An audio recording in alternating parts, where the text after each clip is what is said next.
Channels here. Hope everyone is doing well today. How many of you were impacted by the Facebook and Instagram shutdown? It's been a little crazy today, hasn't it? We're hoping that things get back up. Yeah. Don't forget to put your city and state in the chat so we can recognize you. Put your city and state in the chat so we can recognize all of you this evening. Super glad to have you here. Put your city and state in the chat so we can recognize.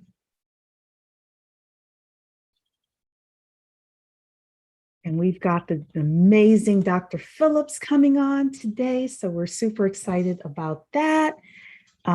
Make sure I get all of my stuff together. That's why I came here a couple of minutes early today. Hope you all are doing well.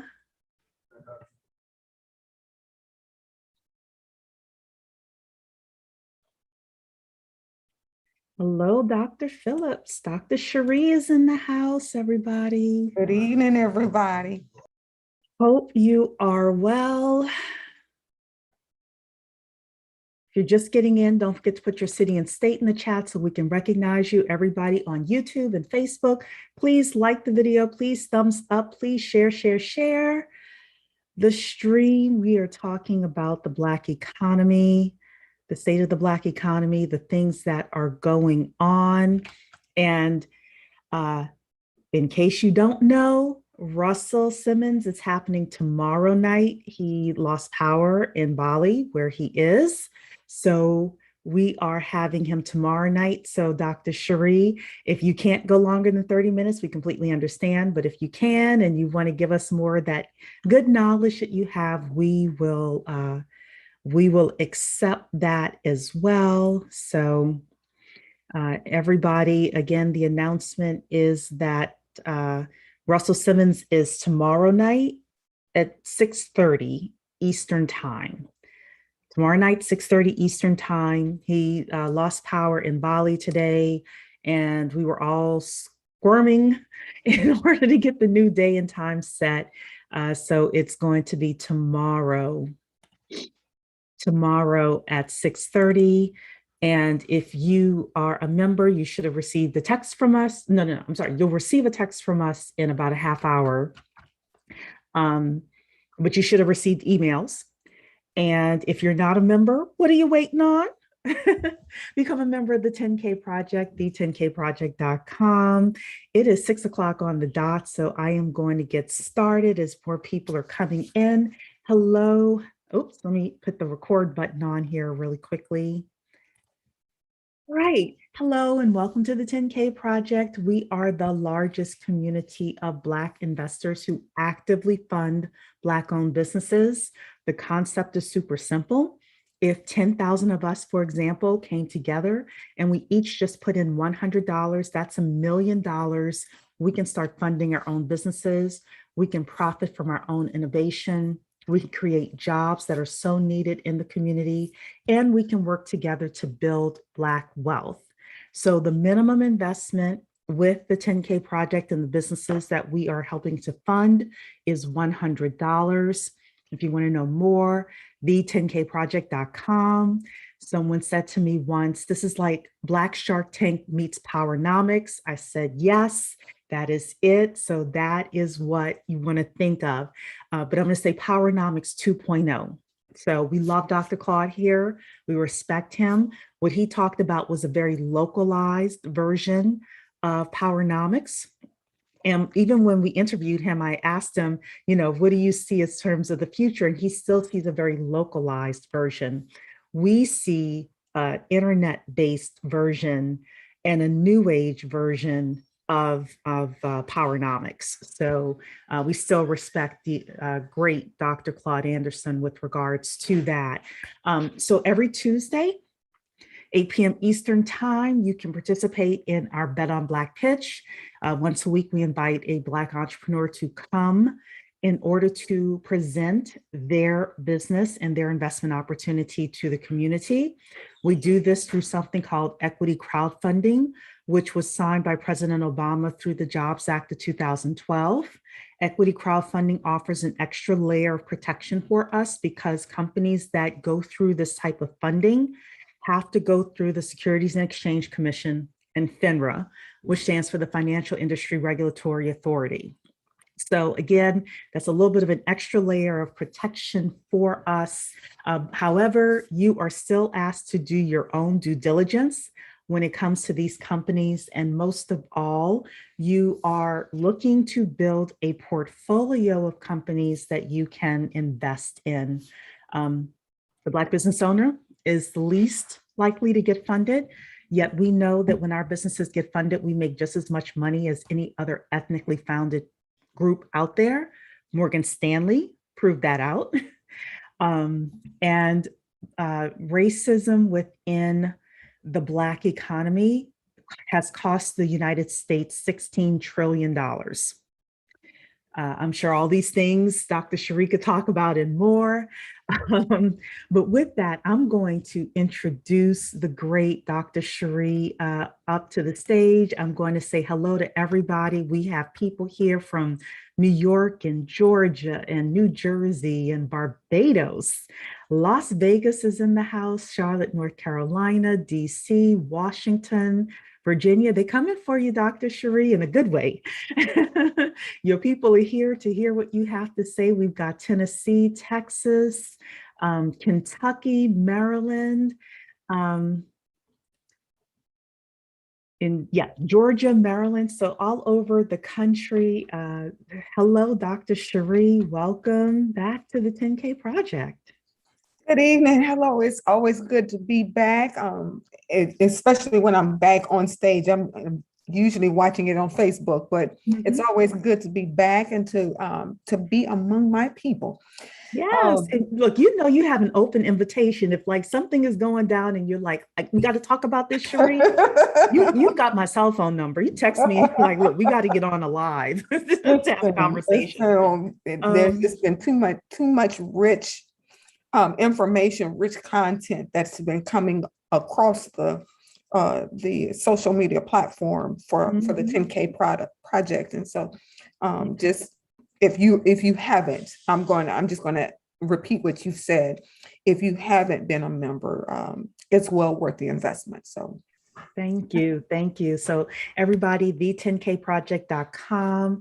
And it's, we have the gold package, which is you would get to attend the Bet on Black pitches and get our knowledge center and participate in our expert directory. But Tawana would hit my hand if I didn't also mention, if you want 6 months of customized financial planning and counseling for you and your family, you can get that as well.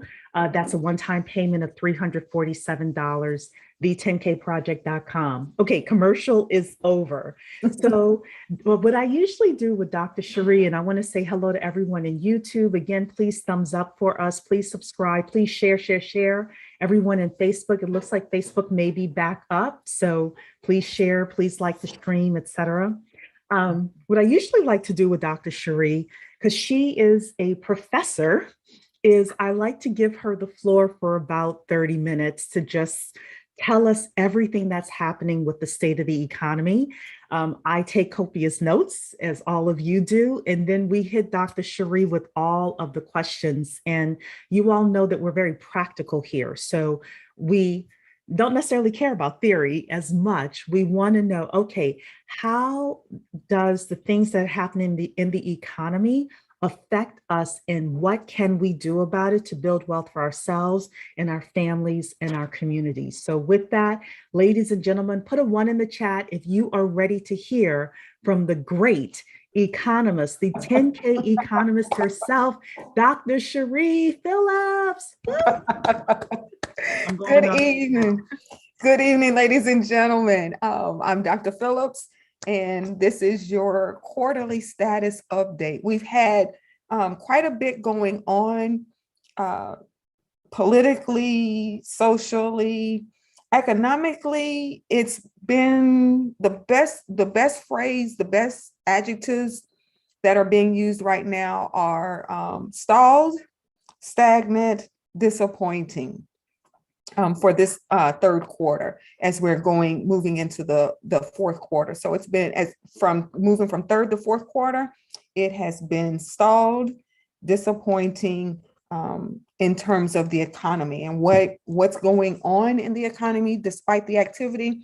Well, first, let's talk about this 3.5 trillion Build Back Better plan from President Biden. As you all know, he is pulling from the history pages in terms of the government sponsoring a broad macroeconomic plan to inject or to build up the economy.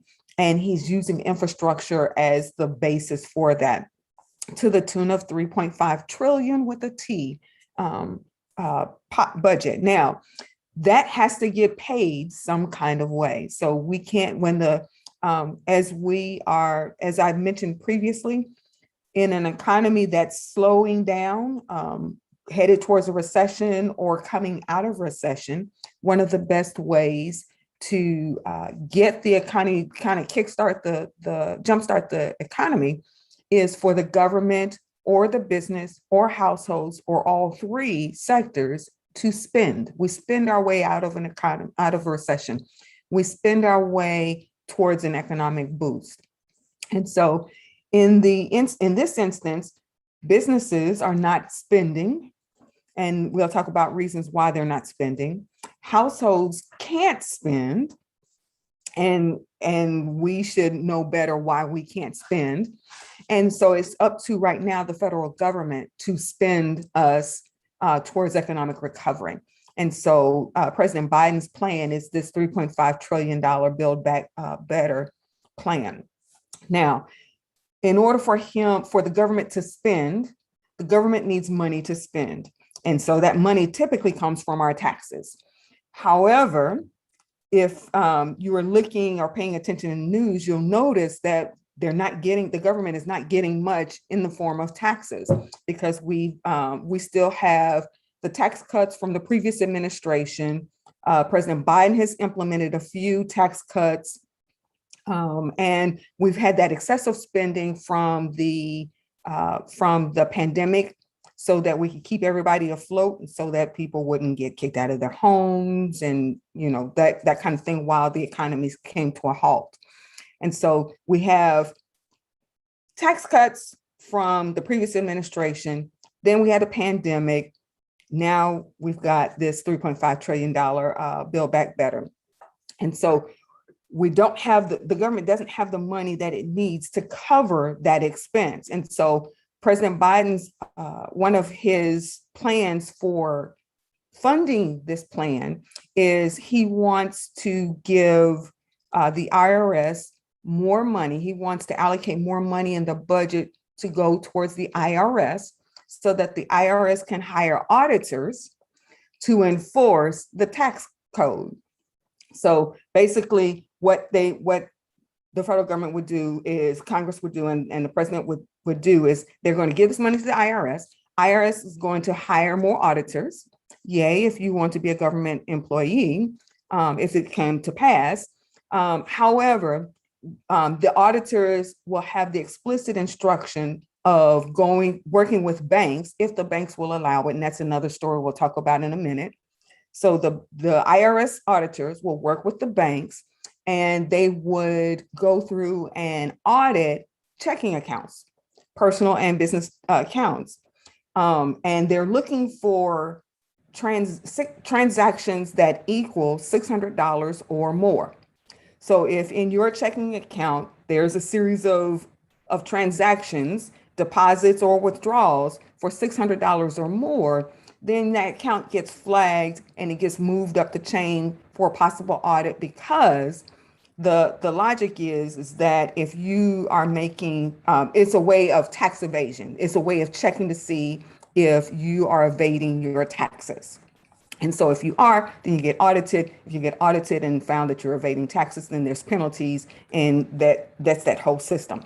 Now, So can I here's ask a question? uh-huh. Cash App, Venmo, people trying to skirt.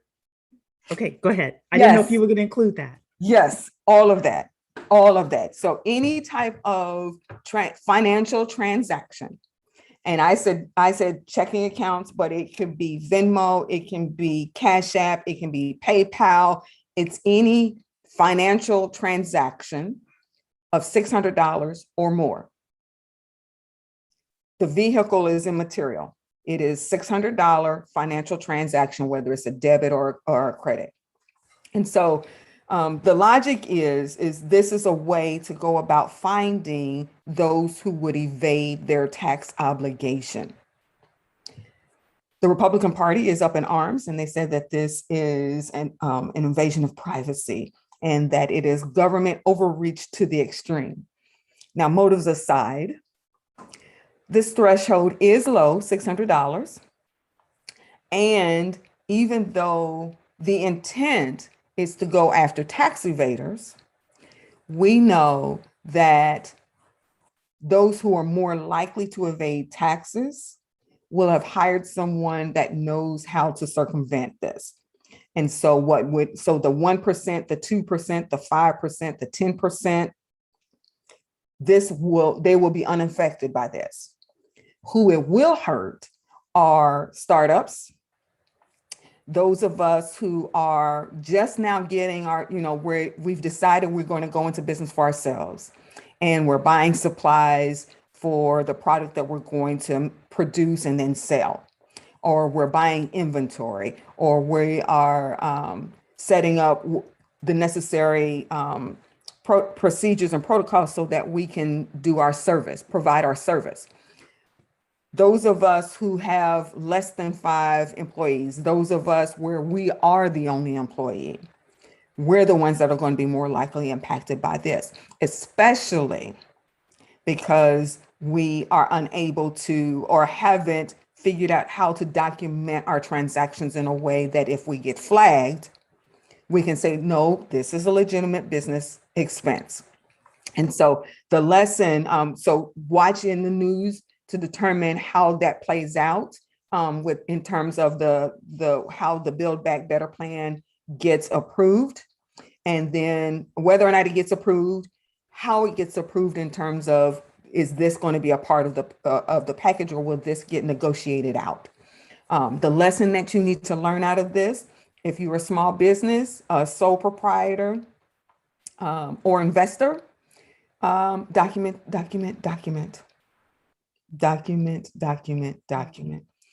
And can I And say, business opportunity for people? My mother's a bookkeeper. She confirmed this like several years ago. Intuit knew that this was coming. They own QuickBooks, and they have been training new accountants and new bookkeepers, like a lot of them. So if you're looking for a side hustle and you're good with numbers, you don't have to be a CPA. You can be a bookkeeper. Y'all know I always bring you opportunities out here as well. So, and then we have a couple of questions. I don't know if you want to take them go now. right ahead. Go right Okay. ahead. And everybody put your questions in the Q&A if you can, if you absolutely want us to see it. So Valdre is saying hello from Jacksonville, Florida. Hello. I did see a question in here from Don asking, is this only related to business accounts, or are they looking at personal accounts as well? What I have seen is business and personal. Because from a business perspective, are you paying the appropriate taxes related to the business? But for the personal, making sure that you're declaring everything you need to declare on your personal income taxes. So it's both. Yeah. Tangi is saying more taxes for the people to keep us poor. Tangi is also saying everyone has transactions greater than $600. This is ridiculous. It's a way to be spied on. This will hurt the middle class and the poor. I think it's going to hurt the middle class the most. It will hurt because the poor, they usually don't go after because they don't expect them to have any money unless they think you have money and you're evading. Yes. It will So, definitely hit yeah. the middle So, class the yeah. hardest. The ones who make enough to be somewhat comfortable. Hmm. Oh, well, I take that back. The ones who make enough that they are not living in crises or survival mode, but not enough that they can afford to outsource those services. So if you fall in that, I make enough where I'm not in survival or crisis mode, but not enough that I can, delegate that to someone else, that one is for you. Hmm. Yes. So I will say to all entrepreneurs, you may need to have a slush fund for your accountant. I have a very, very good accountant, CPA, who actually called me today, and they are proactive with my stuff. They want to see everything in advance, especially things that they're like, are you sure you got this? Are you sure you didn't get this? Can I see the receipt for that? And yeah, it may seem like a pain in the butt while I'm doing it, but it's because they are protecting me Exactly. in case something happens. So One of I would fiduciary say, that does that. yeah, I would Yes, say don't be cheap with the accountant that you are getting to do your taxes. Be cheap. exactly. But go Exactly. ahead, Dr. Cherie. The U.S. Postal Service has announced that as a part of its cost saving measures, because they have been operating in the red for quite some time now, they want to put in place some cost saving measures. And what you're hearing in the news mostly is about the delivery delay of first class letters and periodicals. um, first class first class packages will remain unaffected. So the difference between first class letters or first class mail and first class packages, first class mail are your standard letters like birthday cards and the flat small flat packages. That's the mail plus, and the periodicals there will be, whereas you used to get them in about 2 to 3 days, now it's going to be 3 to 5 days.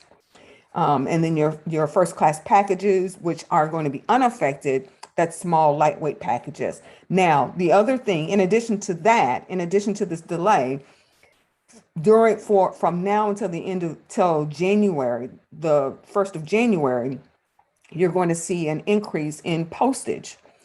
And they think that the combination of the two will help minimize, not get rid of, but minimize the losses that they would normally experience. So they know that they're operating in the red. They know that they will continue to operate in the red. But for the next 10 years, they're thinking that these measures may help reduce the amount of red that they see. And so they're bleeding. They know that they're bleeding. They've been bleeding for a little while, and they think that this is an area that they can fix, that they can at least control to minimize the loss that they know that they're going to experience.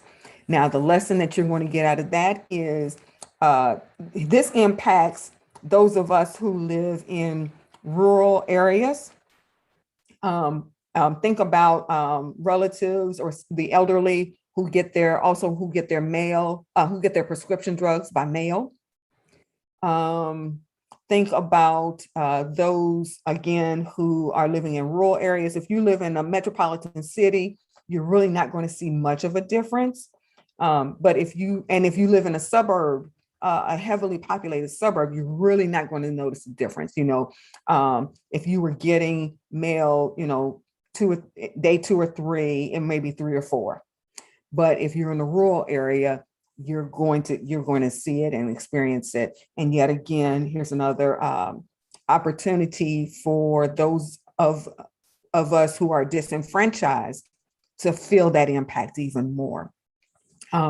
The Postmaster General thinks that if they do this, that within 10 years, they can see some semblance of control. Congress is upset.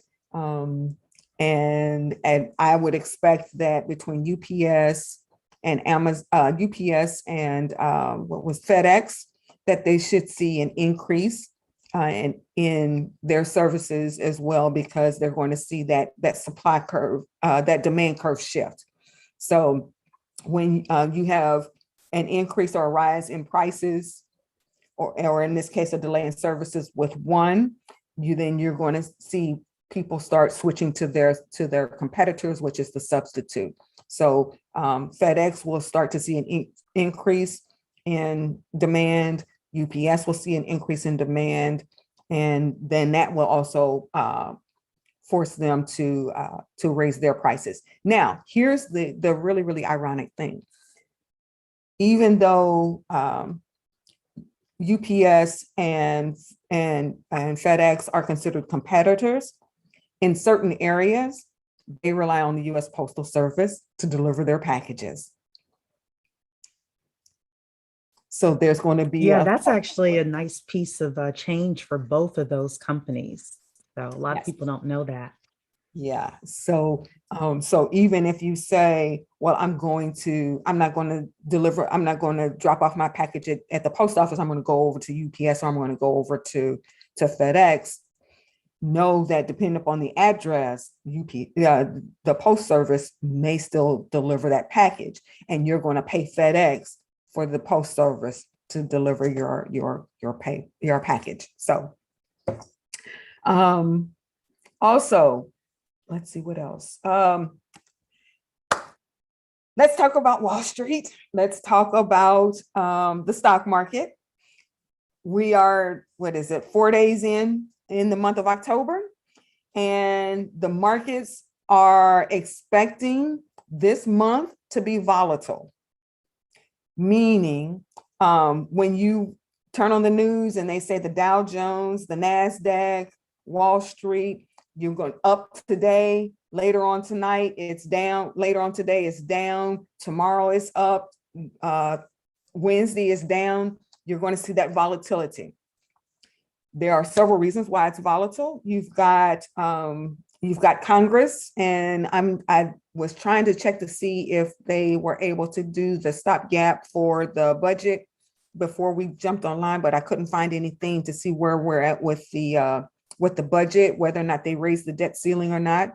So you've got the debt ceiling issue that's going on. You've got the different pharmaceutical companies. So if the debt ceiling gets raised, it's business as usual. And the debt ceiling is nothing more than we're going to pay what we promised we would pay. So during the previous administration, Congress and the president said, here's our budget. These are the things we're going to buy. These are the things we're going to spend. Both Congress and the president came together and said, this is what we're going to spend. They came into agreement. And we're going to pay for it when the bill comes due. The bill is now due. The bill is due, and the creditors are like, where's my money? And now the current Congress is saying, you know what? I don't think we want to pay the bill. Because if we pay they're lying, they're stalling.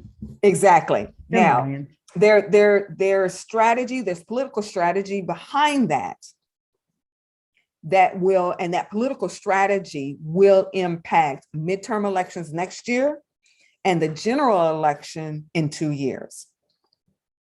So this strategy of saying, I know I promised that I was going to pay it. Yes, I agreed that I was going to pay it, but now I'm not going to pay it. It's not so much that I don't want to pay it. Economically speaking, it is a political strategy to impact the outcome of the next 2 upcoming elections. The creditors, who are the creditors? The creditors are you and I as taxpayers. The creditors are the programs. So for instance, today I sat in on a training for National Science Foundation. They get their money from the federal government. The previous administration and Congress agreed that they were going to give the National Science Foundation X millions of dollars. Now it's time for National Science Foundation to get the money, and Congress is saying, no, I don't think we need to do that just yet. So it is also state governments. It is also because state governments were anticipating money, funds from the federal government, and now they're saying, well, let's hold off on that. That's a bit much. And so when I say creditors, I mean those recipients who would get government money that was promised to them by the previous administration, the previous session of Congress. And now that we're in a new session of Congress, the new session is saying, I don't want to make good on the promise that I made. So that's what I mean when I say creditors. So you've got the debt ceiling. You've got the pharmaceutical companies with their booster shots, and there is a new up and coming, not a new company, but there's another company that's entering into the field with a booster pill. So instead of getting a shot, you can take a pill that is supposed to be as effective as a shot. And so that you've got that. You've got the fact that we've got issues with unemployment. We've got issues that I'll talk about in a minute. So you've got all these different. You've got unemployment. You've got companies that are seeking, looking to hire or have outstanding jobs. And so you've got all of these different things going on. You've got instability, global instability. We still have the pandemic. And so you've got all of these different factors that impact Wall Street. And so because of that impact, that's why October is predicted or forecasted to be volatile. So, but even though October is volatile, overall sentiment is that fourth quarter will be good. Now, the reason why there's a positive expectation for the fourth quarter is because fourth quarters tend to be good because you have Thanksgiving, people spend for Thanksgiving, and people spend for Christmas under a normal set of circumstances. However, we're still in a pandemic and we still have high unemployment. Many states no longer have unemployment benefits are running out. And we have a supply chain issue, which we'll talk about in a minute. So you have all of these other factors that may impact whether or not we end this fourth quarter economically positive. So we know that October is going to be volatile, but it's okay for it to be volatile because November and December will cover the volatility. But to say that, knowing that we've got these other issues, the lesson that I'm going to tell you is that if you're looking at your portfolio, don't look at it because you're going to scream, cuss, and holler.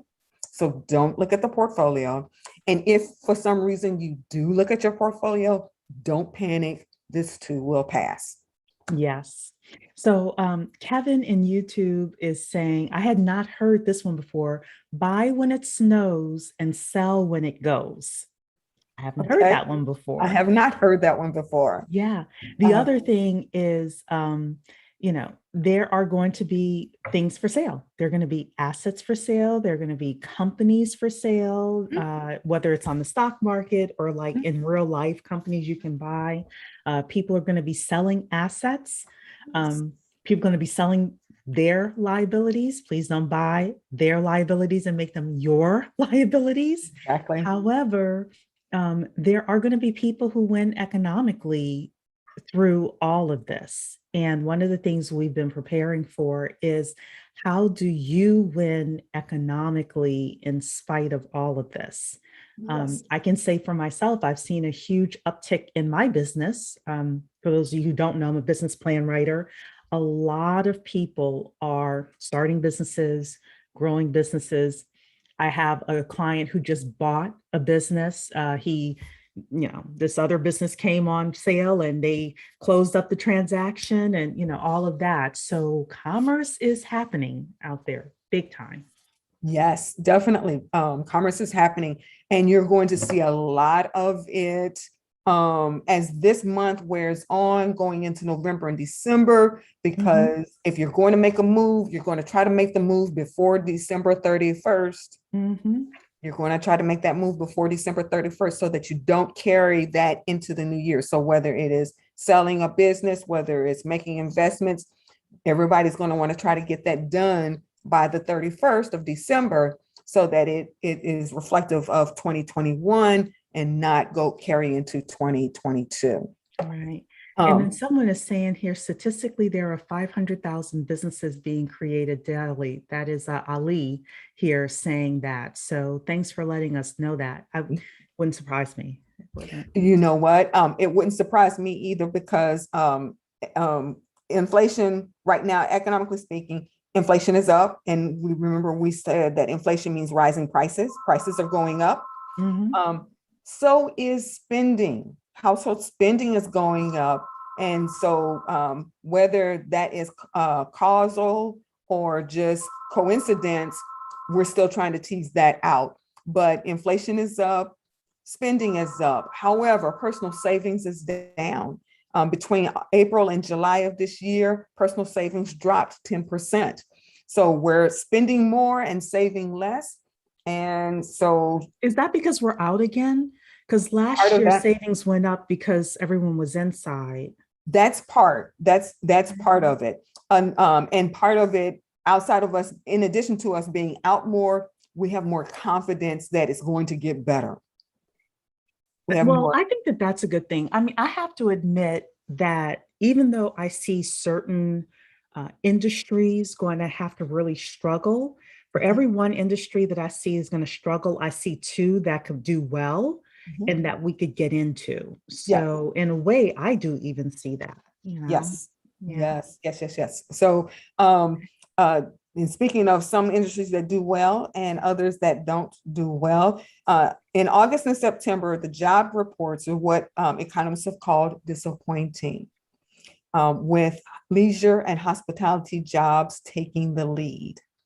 So, and they're disappointing because in August, the job reports for August was stalled. And then just recent, a pre-report, the full September report has yet to be released. It's coming out in the next few days.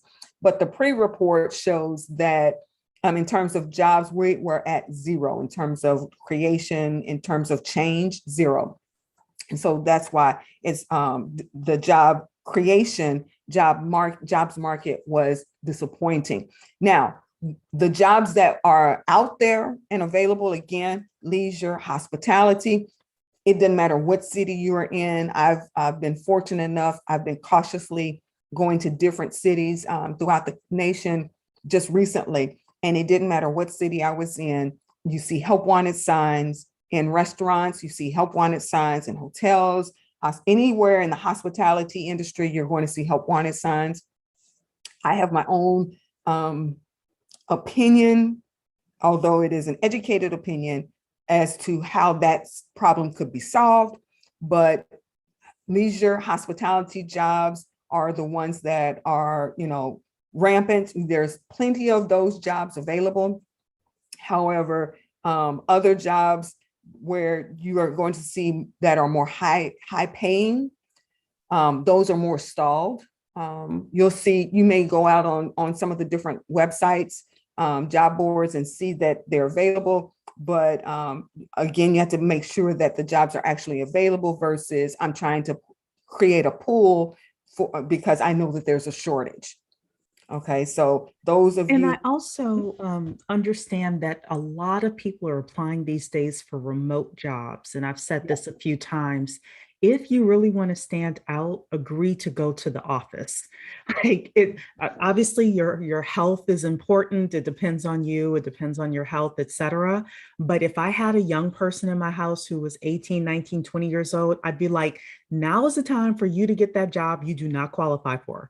Because if you agree to go to the office and you're like, I will take whatever classes, I will do whatever I have to do, and I will make you proud, you would be surprised who would hire you right now. Speaking Yes. of, jobs report for our people. So we know that the greater jobs report is out there, but is it looking any better for Black America, especially Black youth? Black youth continually lead in highest number of unemployment. And I am sorry to report that will not change. That has not changed.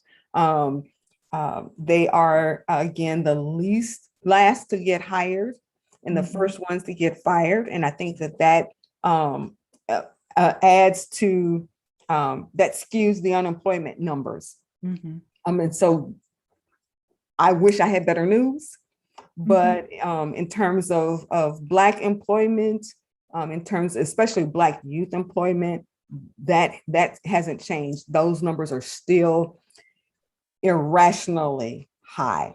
And I think I think that is being mitigated because we're seeing more and more Blacks choose entrepreneurship,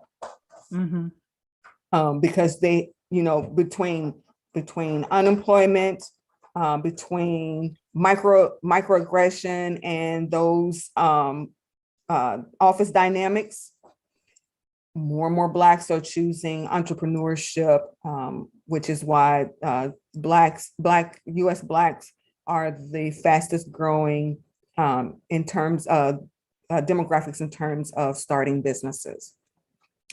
So then, one more thing. So yesterday, for everybody who's thinking of starting a business, yesterday, y'all know I don't usually do stuff on Sunday, but we had an excellent session with Lanier Richardson. Companies have pledged a minimum of $60 billion with a B to Black entrepreneurs, other ethnicities. Some of it was people of color. Some of it is just diversity initiatives, but a lot of them were pledged to Black of America because of the George Floyd incident last year. If you are an entrepreneur and you're looking for funding, no matter what part of the journey you're in of your business, I am going to put that link in the chat here within Zoom and YouTube and Facebook. Please watch that, because in it, there's a survey that Lanier Richardson did. But the big thing is there's a listing of companies that have pledged money, and you're able to go find these companies. I am asking everybody within 10K, if you own a business, to please apply for these funds as well. Don't let these things pass us by. So with that, I just wanted to make mention of that. Dr. Cheri, I'll let you have it again. Okay. We have, and so again, the jobs market is disappointing. The disappointment is being blamed on the Delta variant, and not all of the other issues that surround the fact that people are choosing not to go back to low paying positions.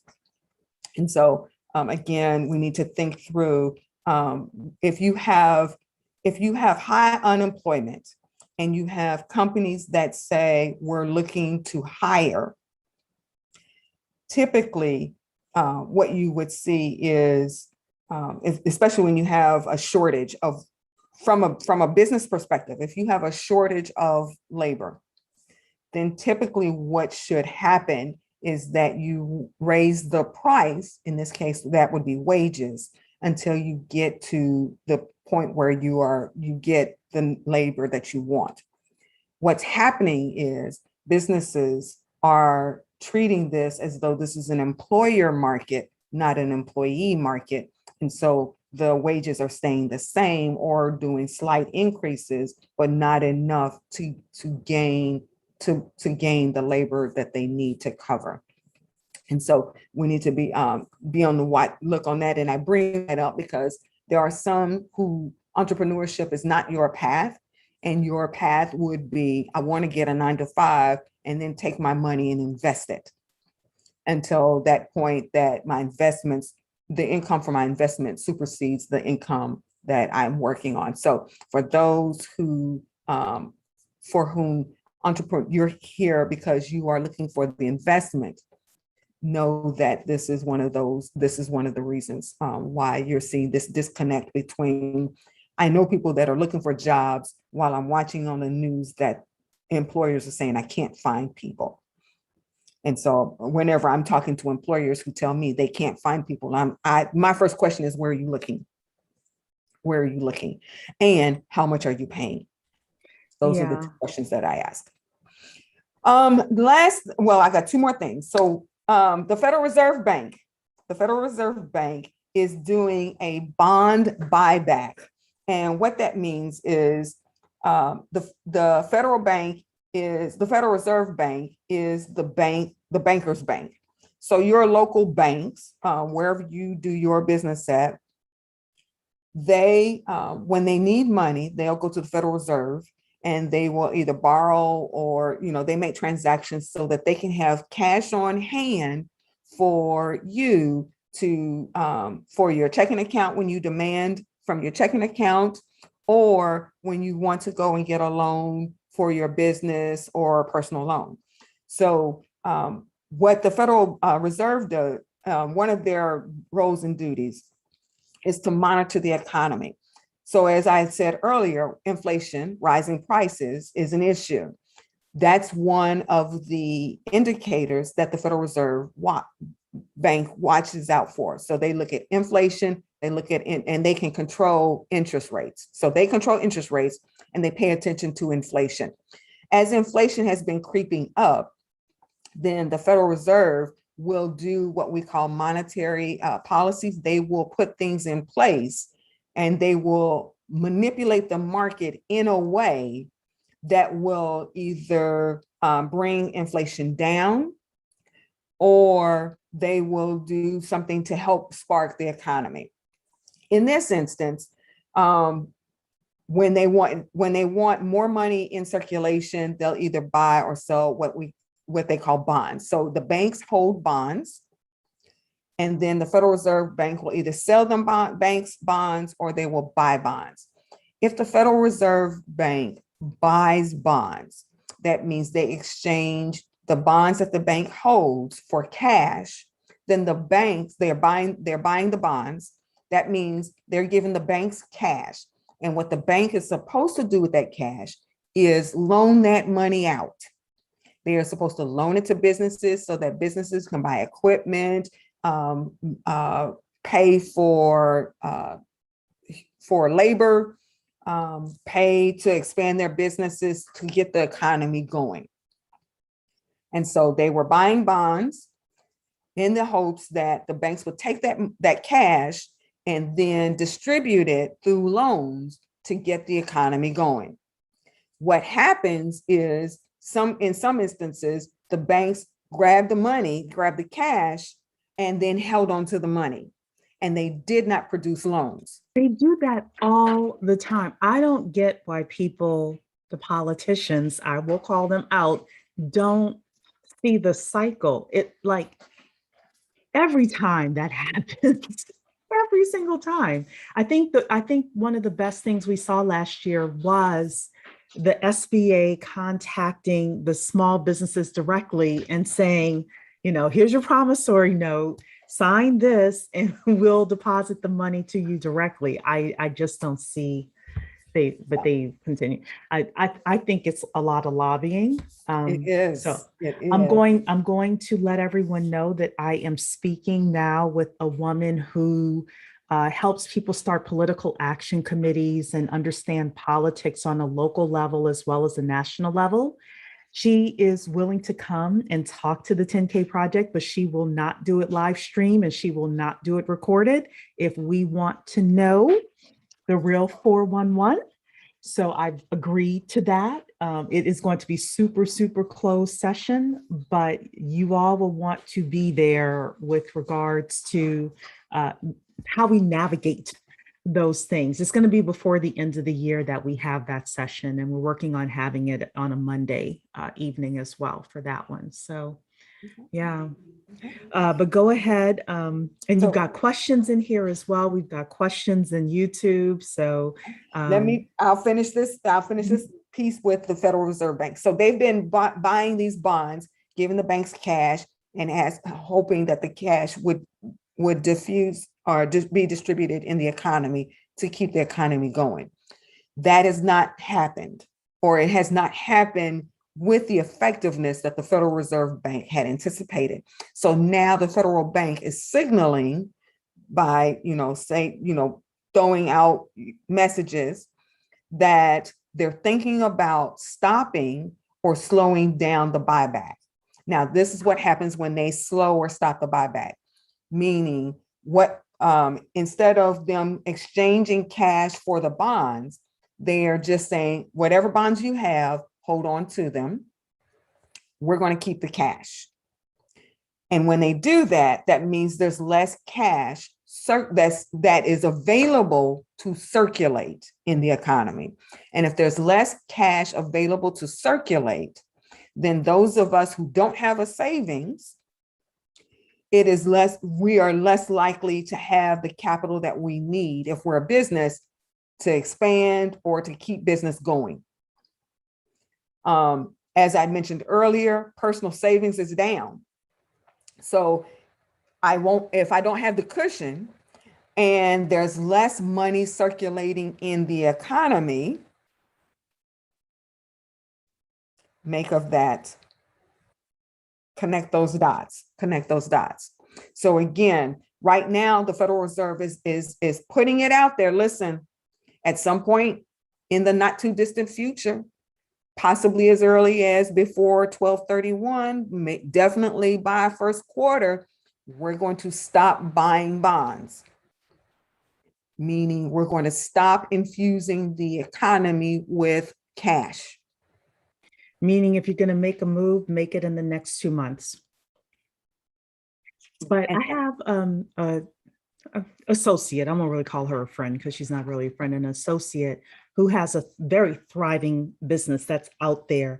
And she is getting calls and emails and text messages every day from multiple people asking her to fund her business, loan her business more money, etc. So the money is out there now if you are looking for it. And if some of you, I'll just do a quick personal plug.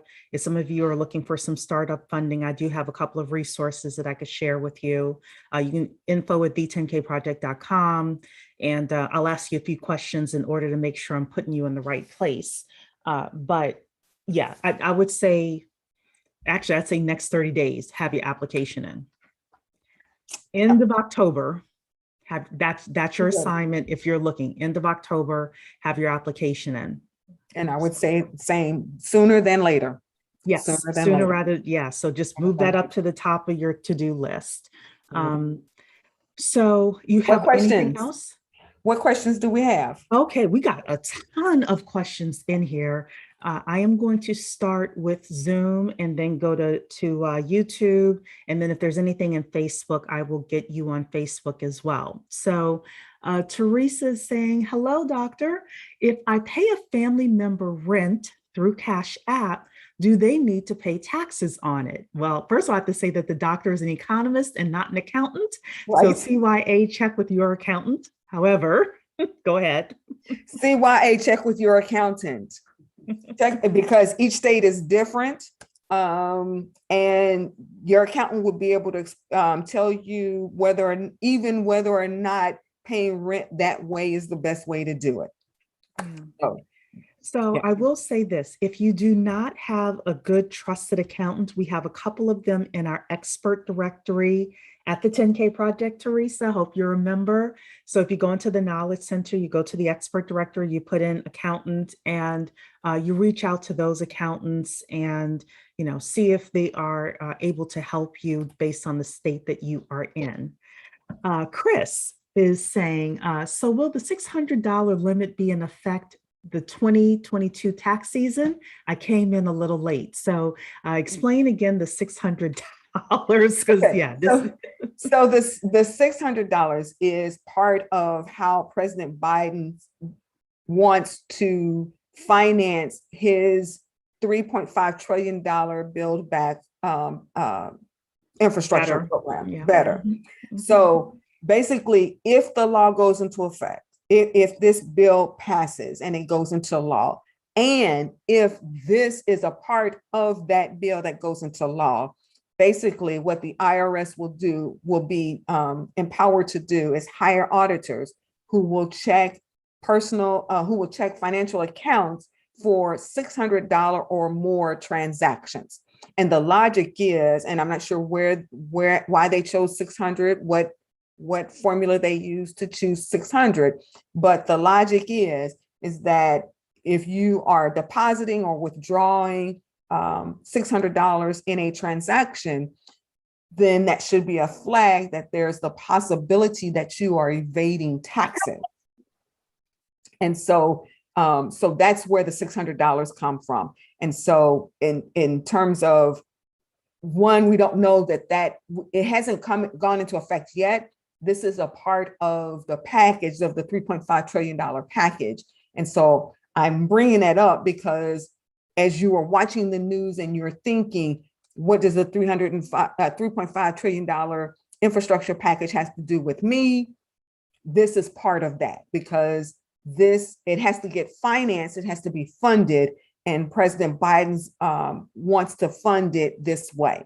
And it impacts you because if you have transactions that are $600 or more, there's a likelihood that if this became law, your accounts will be flagged for an IRS agent to audit you. And that's the impact. The other impact is more IRS agents are being audited. So again, we have a very high youth unemployment rate. Tell your children, get that IRS job, and then they can come out on top. You know, they do it for 5-6 years and then come to the private sector and tell everybody all the laws and regulations and how it works with the auditing. I'm telling you, that's a huge business, right?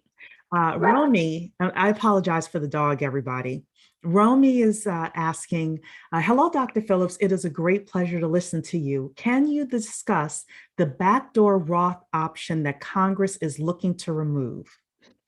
I cannot, primarily because that has more to do, that's a financial. And so I would tell you, if you don't have one, get you a financial planner.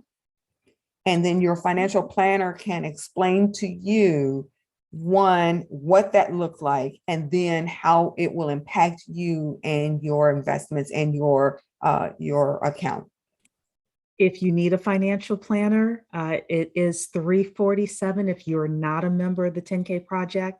But Freeman Capital creates a customized financial plan, and they can not only answer these questions for you, but also give you the strategy that you need for your family. So the 10kproject.com with regards to that. Great question, Romy. Johnny is asking, good evening. Where can we find the sources for the reports being referenced, and how can we educate ourselves with these monthly or periodic numbers and trends? Thank you in advance for your response. I'm fortunate because I'm part of the Academy. I can make requests. Most of this you can get through Freedom of Information. You can get it from reaching out to your local congressional representatives, and that's at the state level and at the federal level. Freedom of Information Act, your representative.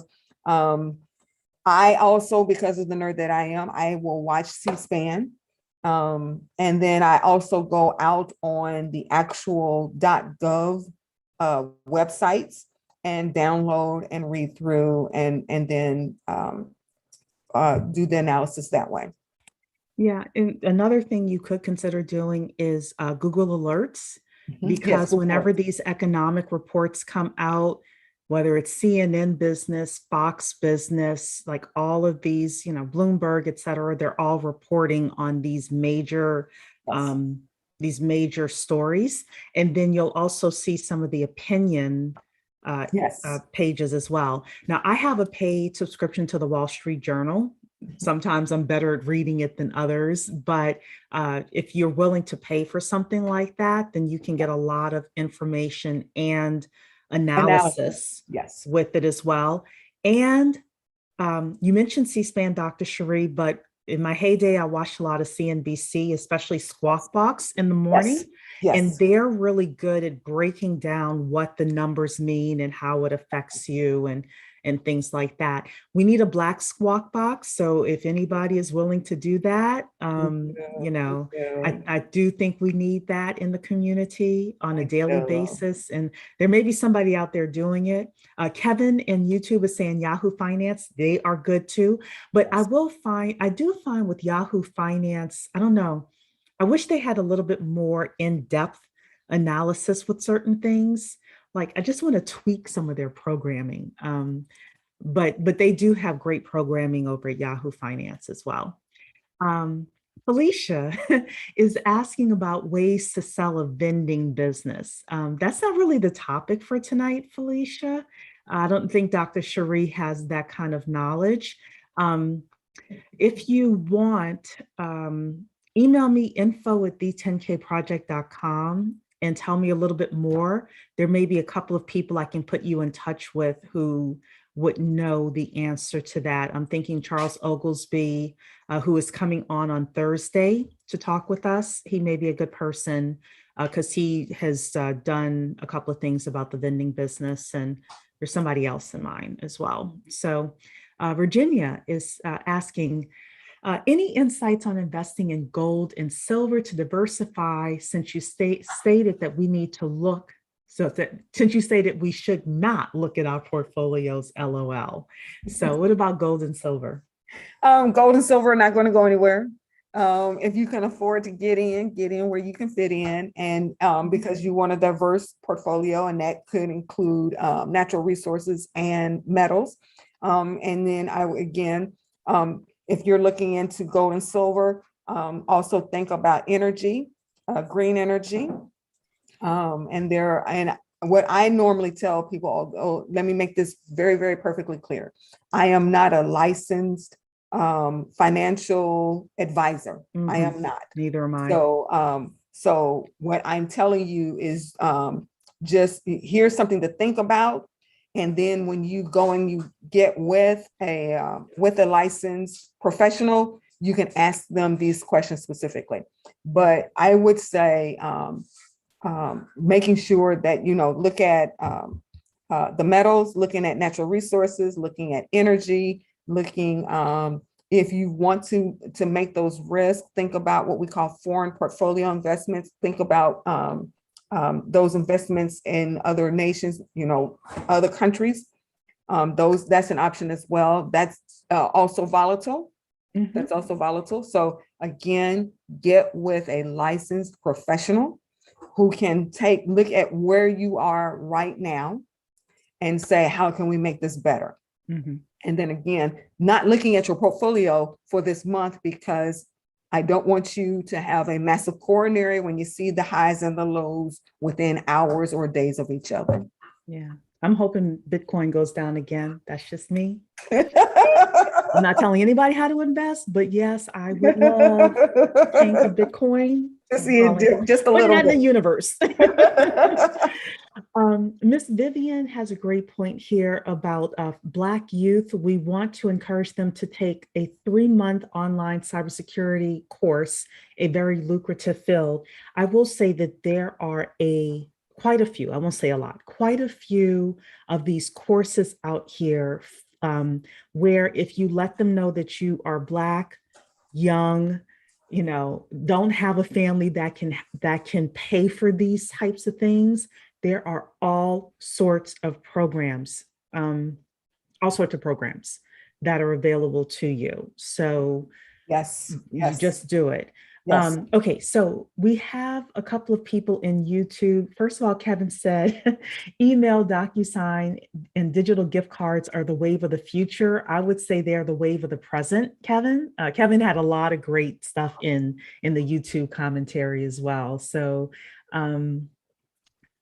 he also asked the question about the Benner cycle, BENNER. I'm not familiar with that. Do you know what that is? I am not familiar with that. Okay, so unfortunately, Kevin, you can't answer that question, but I'm going to write that down because I'm always curious about stuff. So I've never heard of that. He also said, Billy, first of all, said, thank you for the reminder not to panic, LOL. So people really appreciated that. Kevin also said the great resignation, COVID-19 is causing people to make life-changing decisions. That is very true. We talked about that last quarter. We did. Yes, and the people are serious about it. So Billy did ask about the spending, the 3.5 trillion, and if it's going to impact HBCUs, and if so, how? Do you know about that? Okay, so those who are HBCU have any type of connection with HBCUs know that for right now in this moment, HBCUs are the hotness. They have been getting an attention brought to them, good and bad, that they haven't seen in a little while. Part of that is because of our vice president. Other parts of that is because celebrities are shining the spotlight on them. In terms of this infrastructure, and it's in terms of the infrastructure package and HBCUs, there are mentions, HBCUs would be indirectly impacted only to the extent that they are the recipient of some other program that would be directly impacted. So if we're talking about infrastructure in terms of, let's say if it was roadways. So if HBCUs are part of some type of consortium whereby the students or, the entity itself is part of a group that would like put a bid, then maybe. In terms of a line item that says the federal government says we're going to give this money directly to HBCUs, less so. Now the federal government is looking at like part of the infrastructure is like cybersecurity and things like that. So if an HBCU has a cybersecurity program and or some type of connection that way, they may have access to those resources if they make that connection. But in terms of the federal government saying, here's a check, HBCUs, we want you to go and be great, yeah, not so much. So it would be more indirect than direct. Okay, so Sauda asked up here, I read China outlawed all forms of Bitcoin. Does it or will it impact the economy? Of course, do your own research. I don't think it will. I think that Bitcoin is bigger than China. It is. Or bigger than any single country that's out there. But again, this is my opinion. This is Cheri's opinion only, not a financial advisor. And I would even go as far as say, if the Pandora Papers are any indication, Pandora Papers is a news release just recently where it shows how world leaders are hiding their funds in other countries. Mm-hmm. So if the Pandora Papers are any indication, just because the Chinese federal government says that we're not going to allow Bitcoins, doesn't necessarily mean that Bitcoins are not in China.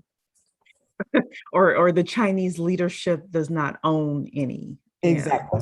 Exactly. All righty then. So we have a couple more comments here, and then we're going to let Dr. Cheri give closing comments. Kevin is saying, now I know one of these, I don't know the other, that we should watch The Money Masters on YouTube. I don't know that one. And Return to Jekyll Island. I have heard of that one. So, so those are two things that people may want to check out. Thanks so much, Kevin.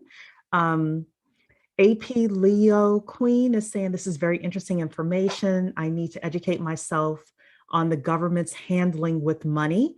Yes. Follow the money. Yes. I used to say that all the time. I'm gonna start saying that again. Follow the money. Follow the money. That's how you can make money. And then Tawana, not our Tawana, but Tawana here in YouTube is asking, she's saying this information is priceless, and can we get a monthly update, Dr. Cheri, instead of a quarterly update? So I will let everyone know that we have so many people that we're trying to jam pack, and like every Monday is great. We haven't had a dud of a Monday yet. So the only reason we don't have Dr. Cheri on more often is because we want to give more everybody else an opportunity. Yes. Yes. But if there is enough request for it, and if Dr. Cheri's calendar is open, then we might consider Yeah.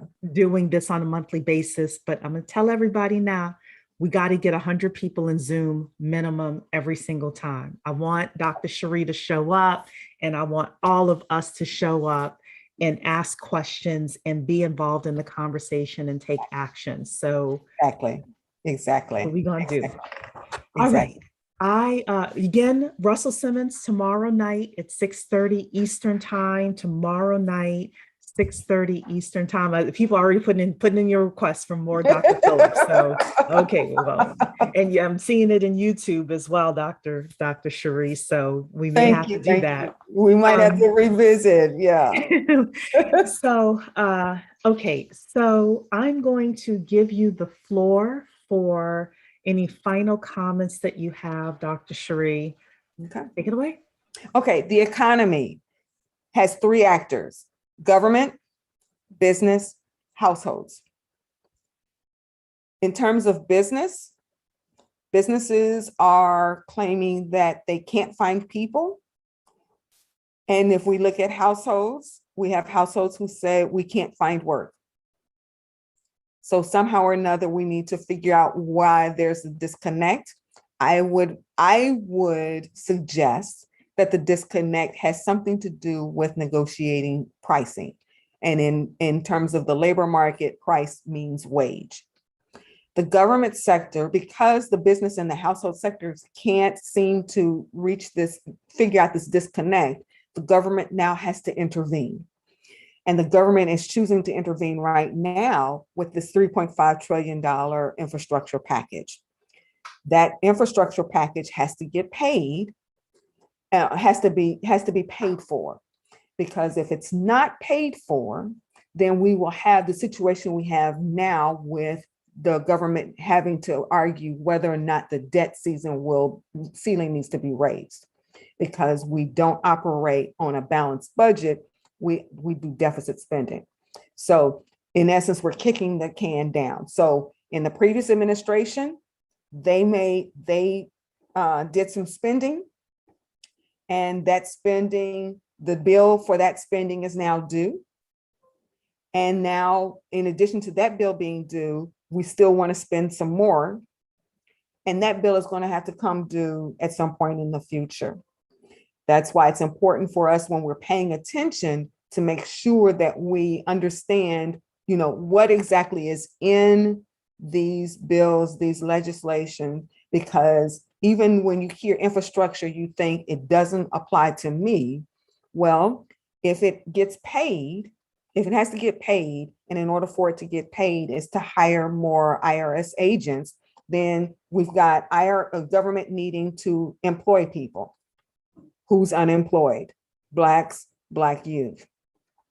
And then we also have to look at what do they do when they are employed, and that is to monitor and audit. Who's going to get monitored? Who's going to get audited? We have to think through that as well. And so as we look at what the government's role is in actively participating in the market, we have to realize that the reason why they're intervening as they are is, one, because we've empowered them politically, and two, because economically, households and the household sector and the business sector can't seem to make it work. Everybody, put an exclamation point in the chat. If you love Dr. Phillips as much as I do, put an exclamation point in the chat. Everybody, let's see her. Give her that virtual hand tap. Today has been great. Tomorrow night, y'all know we have Russell coming. And more importantly, tomorrow night than Russell is the Bet on Black pitch, 8 p.m. Eastern time. So we'll just be prepared for a double header. If you are not a part of the 10K project and you want to join us to help fund Black-owned businesses so that we can build our economy from the ground up and hopefully make a profit from it, the10kproject.com. If you need financial advice, custom financial plan, the10kproject.com. And if you just want to be around some badass people, the10kproject.com. With that, good night, everybody, and we will see you tomorrow. Take care.